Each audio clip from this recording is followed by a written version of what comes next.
Today we're going to talk a little bit about engine out landings. And now normally we always talk about best glide speed and reducing the drag on the aircraft to glide far somewhere to a nice field that we can make a nice safe landing somewhere off in front of you or right below you. However, what happens when you wind up getting that field and you're still a little too high? So we're going to talk about the other side of engine out landings today. What to do when you're just way too high, and sort of explore the backside of the power curve. And rather than best glide speed, how about worst glide speed and maximum sink speed?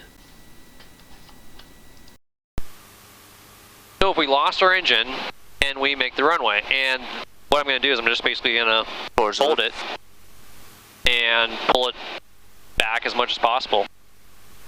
Just going to stall it into the runway. Not all the way into the runway. I mean, this will give it time to create drag and sink.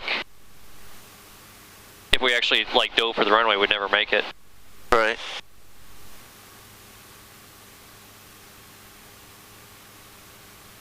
Make some S-turns here. So what we're really trying to do here is two separate things. One, increase the drag on the airplane, induce more drag on the aircraft, as well as increase the flight path. So to induce the drag, obviously we're just pulling the controls almost all the way full back into our chest, holding the aircraft in a stalled state or at a stall.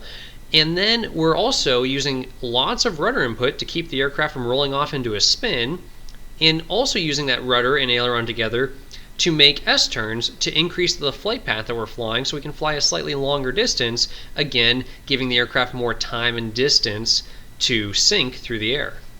Now don't get me wrong, this isn't something I suggest that every private pilot go out there and try at low altitudes, but it may be something to talk about with your instructor on your next BFR at a higher altitude to really explore the backside of the power curve and what it can do for you if you really need it. Whiskey final runway 31, Menace. Now we started this maneuver on about a half a mile final from the runway and at about 1,500 feet. Now just crossing the threshold, we're at about 200 feet, and that's where I start to decide, okay, we've made the runway, and now we can start lowering our nose, restoring some energy into the aircraft so that we actually have enough energy to go ahead and flare with when we get down to the ground. Just bringing it down with enough energy they can actually flare at the end.